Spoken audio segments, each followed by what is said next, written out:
We can go. Okay, welcome back. We're going to start our first breakout session, and this session is an introductory session just to familiarize those that have not had the opportunity to participate before can know what we've been up to. And so our workshops are efforts to gather involved individuals to discuss specific topics that are of relevance in advancing progress in our field of screening and applications of thoracic imaging and processing to increase the accuracy and efficiency of this effort. And so we've had a habit, as David Yankelitz pointed out to me last night, we've had over 30 breakout groups over the years looking at different topics, running from the physics of image acquisition to computer technology to computer vision to drug targeted therapy, innovative trial designs, health policy, addiction, an amazing spectrum of topics. We've already talked that there's going to be 2 topics discussed today. We're not going to get into the specifics of them right now, but what we thought we would do is we would spend some time reviewing, in this quantitative imaging workshop, what we have done over the previous 30 plus breakouts and what the accomplishments have been, so that we can kind of think about the kinds of activities that we can engage in tomorrow and the next day to identify areas where there's opportunities for progress, opportunities for collaboration. And so to get us started off, I thought we'd briefly review the first imaging workshop that Prevent Cancer was involved in sponsoring in the year 2000. And this was not part of a workshop series at that point in time. This is the first time that Prevent Cancer, which had been very much involved in chemoprevention workshops and stuff previously, was now kind of pivoting to imaging because of the surprising findings of Dr. Henschke and the New York LCAP group. And to help us with this, one of the people that, in fact, my co-chair for what we call the Millennium Meeting was Professor John Field. Professor John Field is at the University of Liverpool, and for many years was the scientific director of the Roy Castle Foundation, which is an advocacy program started a number of years ago in Liverpool for the purposes of improving outcomes in lung cancer. Professor Field is a molecular epidemiologist by training, and he's worked on risk factors and risk models in lung cancer screening in Liverpool in a number of population-based studies over the period of the last 20 years. In addition to that, his work in advocating for the implementation of lung cancer screening in the UK led him to be appointed as the PI of the UK lung cancer screening trial, the UKLS that I've already mentioned. And he has, with his colleagues in the UK, taken a country that was perhaps one of the most skeptical about the benefits of screening to one of the countries in the world that's most engaged in actually testing, refining, and implementing screening. John, are you with us? This is going to unmute myself. Thank you, Jim. Yes, I'm with you. Okay, well, I didn't want to say nice things about you and not have you hear them. Thank you for the compliments. John, can you help us reconstruct what happened in the Millennium Meeting? Well, if we sort of look back, and you've just mentioned Claudia's paper, the first report on the utility of spiral CT in detecting lung cancer was published in Lancet 1999. And that really started the whole ball rolling. And a notable event actually took place in the year 2000. The Roy Castle Foundation, actually with the advocacy of Sherry Blair, who you may or may not remember was the wife of the then Prime Minister, She convened with the Prevent Cancer Foundation, the UK-US Millennium Lung Cancer Workshop. And this was extremely successful. And on the final day, the meeting was held in the Indian Treaty Room of the US Executive Office building. And in fact, the discussion really went along the potential of trial designs for randomized controlled trials and to evaluate whether low-dose lung cancer screening might significantly reduce deaths from lung cancer. I was also very involved in this joint meeting as the director of the Roy Castle International Centre for Lung Cancer at that time. So in the final session of this particular workshop, the UK Millennium Workshop, Dr. Richard Klausner, who is the then director of National Institute, reviewed the working proposals, and he actually made a commitment to committed to develop a process defining a definitive randomized trial design in order to test whether CT screening could objectively reduce lung cancer mortality.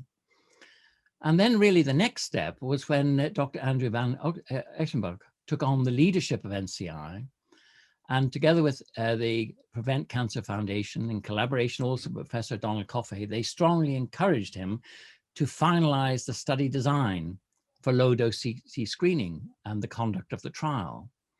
So actually everything really happened quite quickly and decisions were made. So the Millennium Lung Cancer 2000 workshop, I feel, provided the springboard for future Prevent Cancer workshops on the technical aspects for imaging, and they had enormous support from QIW.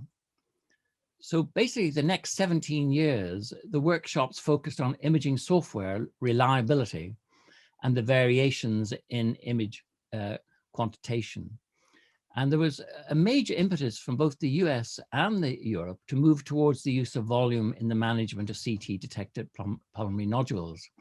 And Nelson led us in Europe, and in fact, the UKLS also used this method for identifying and managing, should I say, for managing nodules in the trial.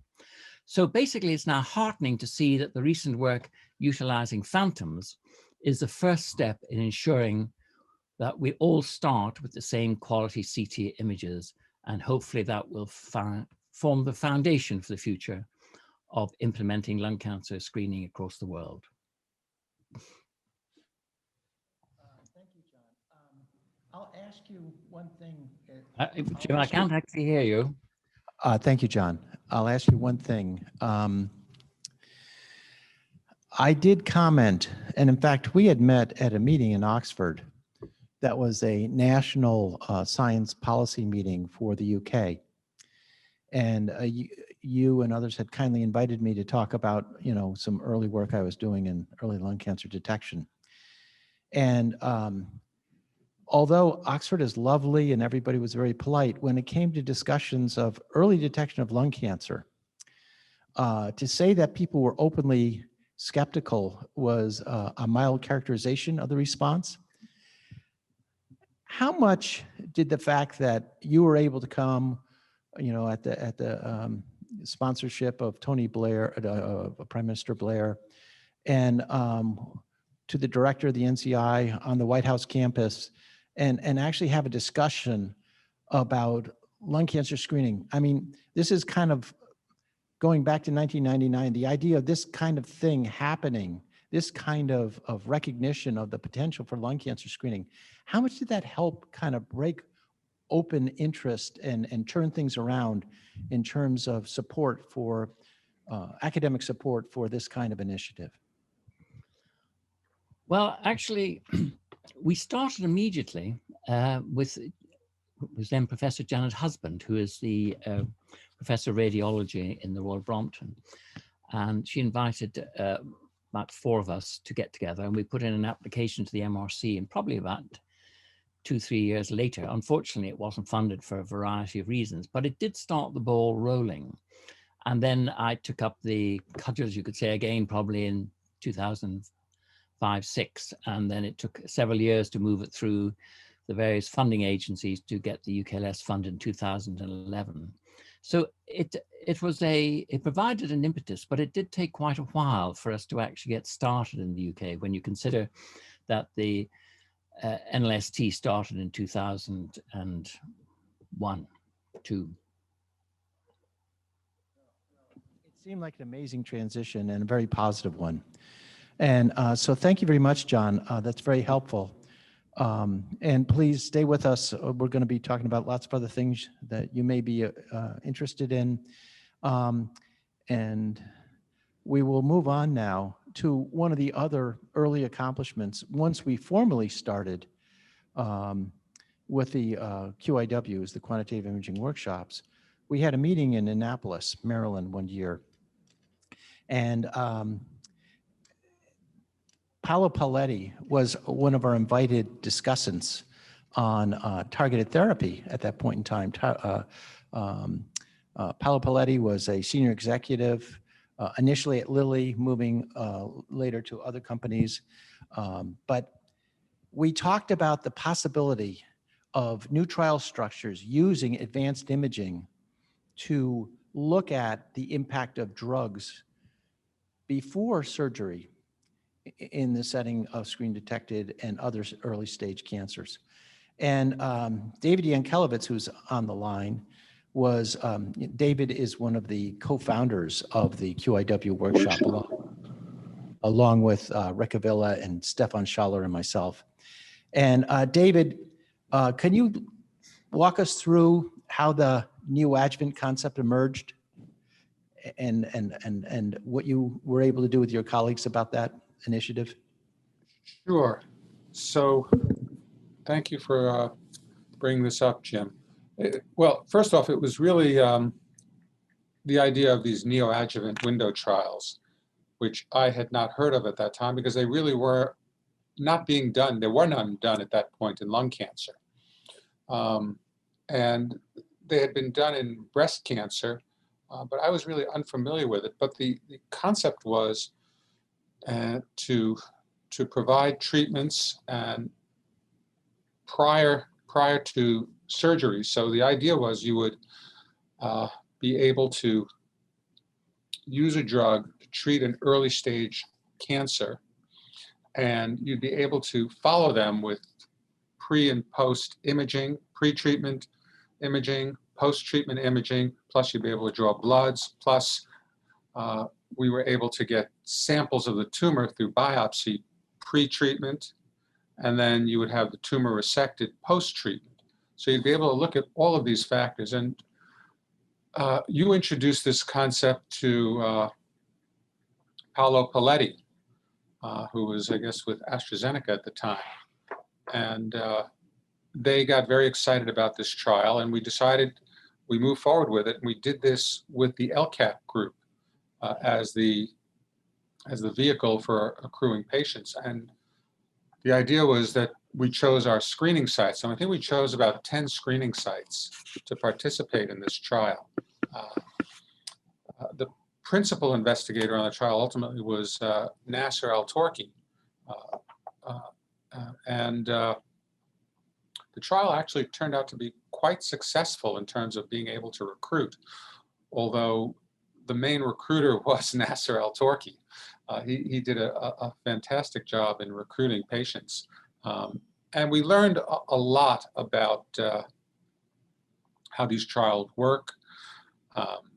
We learned a lot about the type of information you can get. I mean, there was a lot of resistance to doing it in lung cancer because the idea of getting pre and post specimens, how much material you'd need, the idea of delaying treatment for a lung cancer to allow a neoadjuvant drug. The drug they used was pazopanib at the time.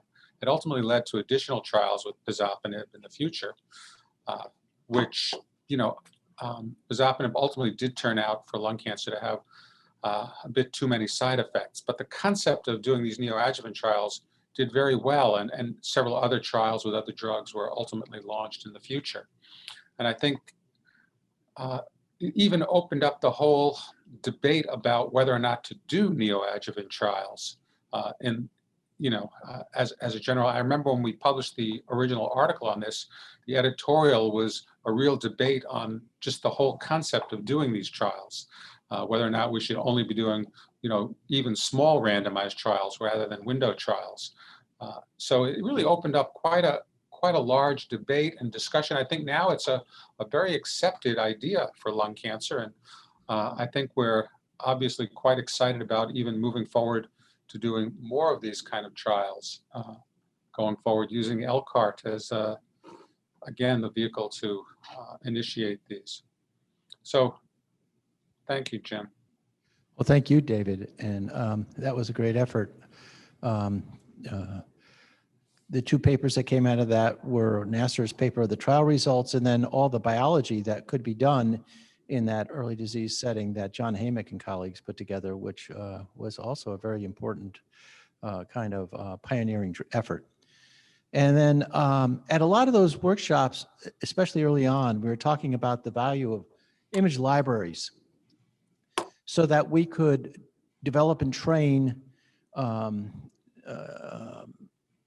algorithms that would allow us to do aspects of the management of screen-detected cancers as well as trial treatment evaluations. And our stalwart in many of these efforts has been Rick Avila. And we had a complex history. We worked with the NCI in helping.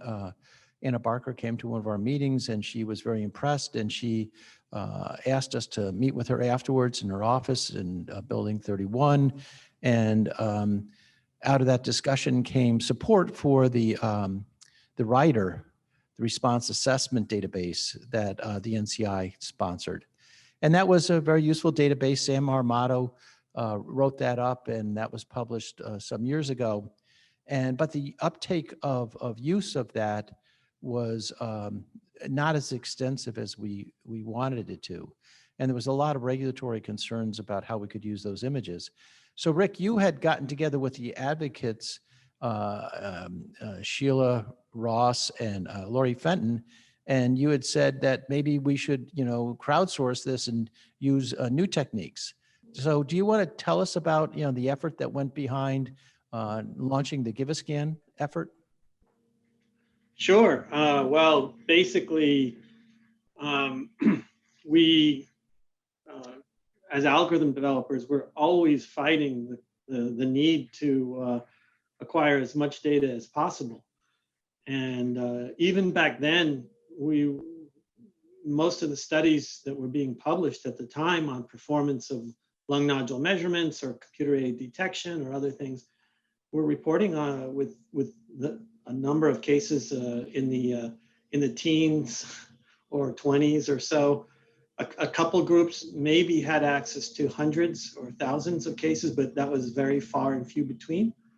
So in order to get the field moving faster, we thought, well, let's try a different strategy. Let's talk with the patients themselves, and let's see if they'd be willing to donate their data. And of course, the answer was they were very interested, and Sheila Ross was highly instrumental in making this happen with the Lung Cancer Alliance at the time. And so an effort was put in place to have patients basically send in their DICOM data sets, their CT scans in DICOM format. And it was, of course, the challenge there is curating and basically preparing the data for distribution, anonymizing it or de-identifying it. And overall, the GiveAScan site, I believe it's still up and running now. I believe it has over 50 patients. It's been used in a number of publications. And I think the most exciting thing about it was the level of enthusiasm from the patients themselves, whether it was the actual patient or it was the family of, unfortunately, some of the deceased patients. But there's a strong desire to help move the field forward. And I personally feel that the future is, and I'll talk about this later in the conference a little bit, is a fully automated, basically global opt-in of patients into something like, giving, donating your organs. Here, you'd be donating your data, and it should be fully automated and electronic. And if we had that, we might one day reach the goal of having a continuous stream of data feeding basically the research activities and the evaluation activities needed for lung cancer imaging, let's say algorithm development and validation. So that's the background. Is that what you were looking for, Jim? Yeah, Rick, that's great. Thank you very much. We'll move on. As David alluded to, we had a wide breadth of topics that we covered in previous breakout groups.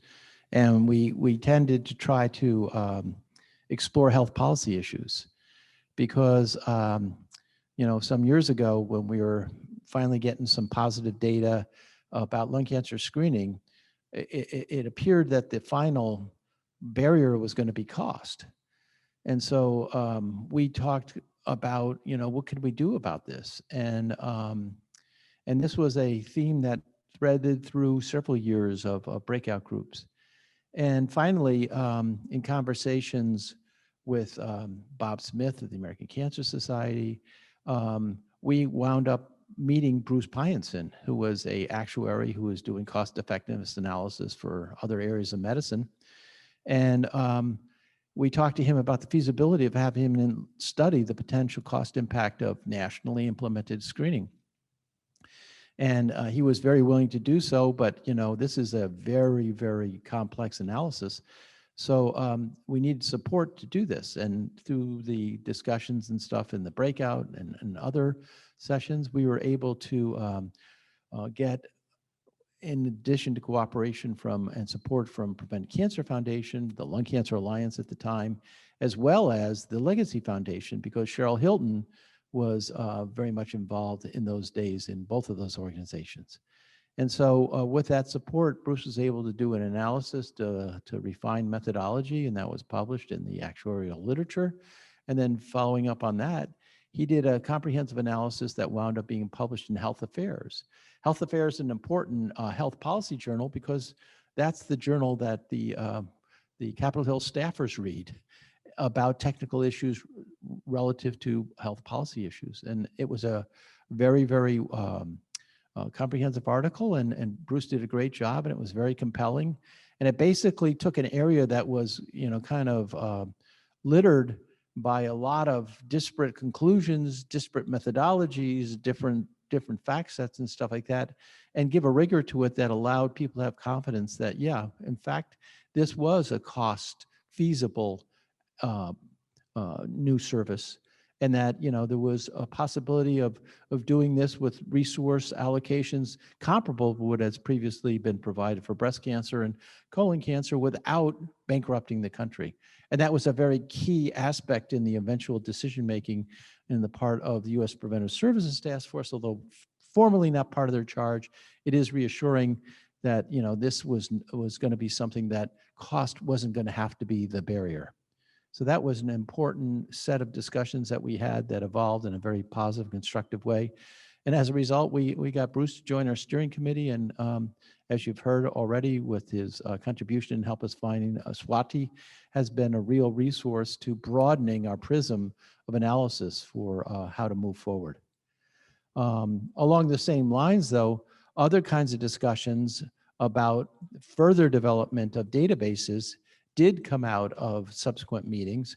And in addition to what Rick had just described, David, you and Tony Reeves, who are on the line, brought us through a couple of generations of imaging collections dedicated to different functionality. Do one of you want to kind of help us sort through that effort? Tony, you ready to start that off? I can tee it up a little bit. So, Jim, are you talking about the two databases that we put together? Yes. Yeah. So there are two databases that we put together for, and they're still hosted on Tony. You'll tell everybody the website afterwards, but it's still on your Cornell website. But there are two openly available databases that Prevent Cancer Foundation allowed us to set up. It goes along with the idea of the need to have access. You know, back in, this is the first one was I think in 2003, which was just a database of lung cancer screening cases. And I think we have 50 or 100 cases that were on the database. I think at that time there really were no other openly available databases of that sort, where nodules were labeled and marked and easily downloadable by anybody for the purpose of, you know, building software tools. The second database was larger cancers mainly, and it was for the purpose of doing sort of testing for drug response. And I think, as I said, we had about 100 cases on that database of different kinds of cancers, large cancers that were hard to, you know, identify the borders, and they were they were bounded by, the radiologist drew in where the boundaries were for these cases. We had zero change database in there as well. So we had several different compartments in that database. And again, these were all made openly available and was sponsored by Prevent Cancer Foundation. And I think they were kind of forerunners to several of the other larger databases ultimately sponsored by NCI that came out. Tony, do you want to add a bit to that? Sure. I guess the first database was 50 cases, and these were kind of educational in the sense that these are the kind of lesions you expect in lung cancer screening. Around 10 millimeter type nodules, not 3 centimeter nodules, on a high quality scan with a consistent protocol. And more recently that's evolved now, so we also provide with that a complete chest analysis by CAD software, so you can see the state of the art as to what can be done for identifying both the nodules and other chest diseases. As David mentioned, the second was more a set of examples of things that are not exactly the absolute straightforward nodule from which you can do growth rate and identify cancer directly. These were lesions that would offer a spectrum of the findings that one can anticipate when we get into a lung cancer screening program, and to characterize these into different groups to say, okay, not all nodules are cancer, not all findings are cancer, but to sort of give more visual information to potential groups that would be doing cancer screening to provide the spectrum of different types of lesions, and some of the markings that would say where radiologists working in the area thought the boundaries were, and how these should be, how one could analyze these in different ways. And they're both still up and available online. Okay, thank you, Tony. Thank you. And continuing this theme, Rick, you've been very involved in optimizing that imaging. Do you want to go through your International Phantom project and what the implications of that are, and introduce your colleague?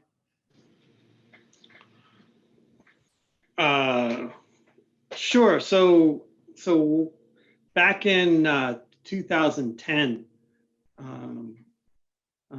David Yankelevitz, myself, and a bunch of others were having a meeting with FDA, and it was determined that it was regarding a drug trial called The Beginnings of Abigail, and the FDA said, well, how do you know that the image quality you're getting is good enough, is not screwing up your measurements, which we were going to do. And ultimately what happened was we put out phantoms on the chest of patients, and we found very large changes in 1.6 centimeter spheres. It should not have been there. Nobody knew it was happening in widely used CT scanners. And that set us down a path, again, a 10-year path now, to better evaluate the quality of CT scanners and to remove things that could make a lesion look like it's growing plus or minus 40%, which is what we were seeing at the time. Since then, we've discovered all kinds of other issues, and many of which are not or have not been reported in the literature before. We continue to develop phantoms, including ones funded by the Prevent Cancer Foundation. I guess the most recent one to talk about is the what's called the Ctlx1 Phantom. It's part of the KIBA small lung nodule profile image quality assessment. And we've distributed now 100 of these around the world. Many of the people probably on this web conference have gotten them. And it's a fully automated phantom. You scan it within 5 minutes, you upload the data, and you get back a report, which gives you about 6 fundamental properties of an image acquisition system. And we have limits on those. And a technologist can quickly do that and get a sense of whether they're operating in a good place or potentially a bad place. And we give feedback on that. So it's been a great journey. We've been reporting on it over these last 10 years with the Quantitative Imaging Workshop, and it wouldn't have been possible without the Prevent Cancer Foundation's support. Is that is that what you're looking for, Jim? Yeah. Mario's on the line. Can you kind of help us? Yeah. So it turns out when this is it's a free cloud-based service so far, and remember we gave out 100 phantoms. Well, it was 80 for the Prevent Cancer Foundation, 40 of which were to international sites. So Mario Silva's on the line, and he got a hold of one, and he used it quite extensively, including at times when his scanner vendor went and changed all the recon kernels on a new machine, and he needed to quickly assess whether or not there's going to be a problem in following lung nodules. So I don't know, is Mario there? Mario, you want to say anything? Hi, hello everybody. Can you hear me? Yes, Mario. Welcome. Great. Thank you for asking this question. Rick, I'm really interested in this phantom analysis. We scanned over 300 times that phantom with several kernels. The issue here is that the word of recon kernel is something that evolves very quickly. So the issue with the new scanner that you were mentioning is that the coding might be changing completely from one word, like from the Earth to Mars or to the Moon, from one scanner to the other within the same vendor.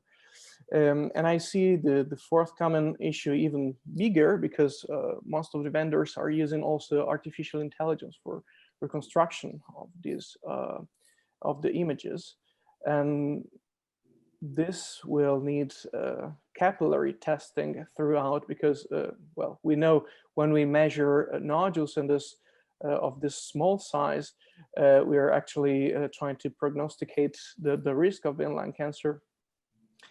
And like the slightest difference in volume is really a significant margin, represent actually a significant margin of error in the stratification of that nodule being a cancer, and with several consequences on the management and potential stress and threats for the workup of that nodule. So definitely thank you for providing us with that phantom that actually let us improve our protocol. And yes,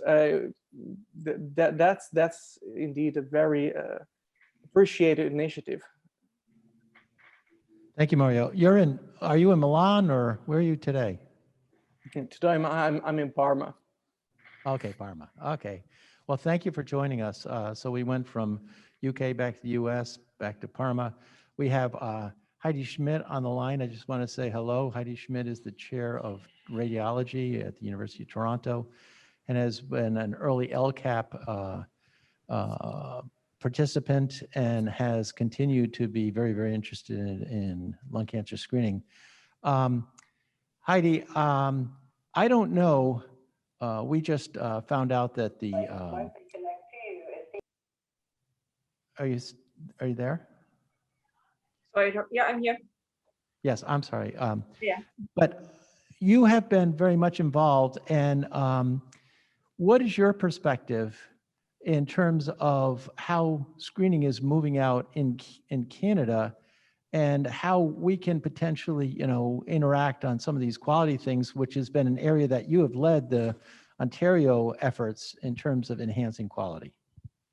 Yeah, so and again, there is no screening program as such in Canada, because in Canada, healthcare is pretty much provincially organized.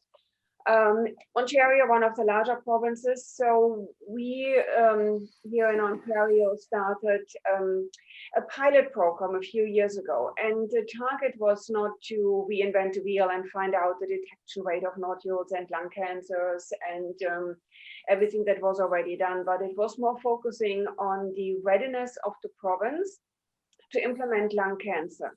And this was really integrating primary care. Are they aware? Are they on board? Working with the radiologist, coming up with a kind of a teaching and training module, webinar that all of the radiologists who want to read lung cancer screening have to attend in order to kind of have a community of lung cancer screening sites in the province. So we have almost accredited sites who would participate in the screening. The readiness of the technology. Do we have enough CT scanners? Can they facilitate the all the individuals who need to be screened? Which risk assessment should we use? And what's the appropriate follow-up of lung nodules? So nothing really completely strikingly new, just be looking at all of the aspects of lung cancer screening and putting a quality lens on all of those. So we are now in the latest phase. The report will come out sometime next year, and then hopefully there will be a wider implementation of lung cancer screening in the province. So everything that we have done with Cancer Care Ontario is available in a manual and in detail, which then can serve as a blueprint and can be used for any other site that wants to come on board. So they can really check, okay, what do we need? We need to have quality standards in terms of equipment, of the protocols for the reading. We have reporting templates. We have you know, all the quality parameters checked off. What's different in Canada, and this is, I think, one of the biggest differences compared to the US, is this shared decision making, that it's not necessitated in Ontario. So we have established nurse navigators, or recently also non-nurse navigators, who deal with the participants from the first phone call, from the first screening through the program, make sure they come to the screening, they come to the appropriate follow-up, make sure they are informed all the way, that they're not fall through, and we do have the compliance for the follow-up imaging. So that, I think, is a little bit different on how the way it's done in the States. But other than that, it's pretty much the same that is done across the world. Oh, okay. Thank you, Heidi, and appreciate your joining us today. And finally, David, you and your colleagues at Sinai have taken on the problem of really getting at determination of measurement uncertainty in the process of screening. Do you want to talk about your latest activities and introduce us to your colleague? Sure, Jim. I'll just say this is again something that's been a core concern for the small nodule profile, for screening in general. And in fact, I just make the point that all of what's developed now in terms of volumetry, the idea of using three-dimensional imaging to measure change over time, that sort of thing, that all came out of lung cancer screening, because, you know, back when we first started screening, back in 1992, there was no, real, efforts to do any of this. And it was only after that we've been doing screening for a few years that we realized what a challenge it is to measure change over time. And that's where the whole idea of how to do this better, and initially how to improve 2D techniques, and we had worked on that, and then through an NCI grant, we developed the idea of 3D, and that's where Tony Reeves really led that project. He really introduced us to 3D imaging at that time. This is back, in the late 1990s, where it just wasn't being used in this way. People were still drawing, and circling the margins of tumors. So that then, has really now become kind of, it's now more than 20 years since then that those products have been developed. And it still hasn't really penetrated, but it's about to. I think it's really going to make a major breakthrough in terms of how it's being used in management of small nodules. But the next generation of products will ultimately come out, and that has to do with understanding, how good measurements are. And towards this end, Prevent Cancer has also kind of taken a leadership role, and now one of our junior colleagues is working on a project that Artit Chirapatnakone, and he'll tell you about his project.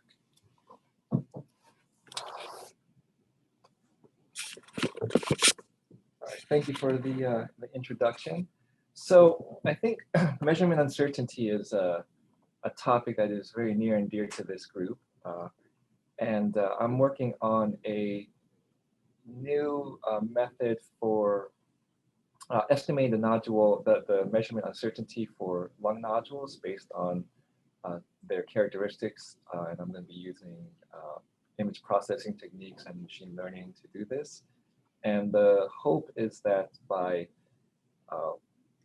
determining the uncertainty, the specific uncertainty for a specific nodule, for a patient-specific nodule, that you can then use that to inform your follow-up decision-making, rather than using a sort of a one-size-fits-all, 3-month follow-up or 6-month follow-up.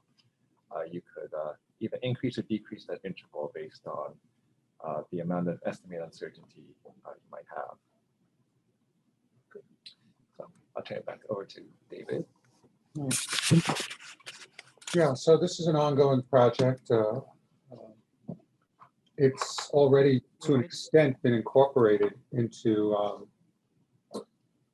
the small nodule profile that's on Rick's website. Some of the work we've done in the past with using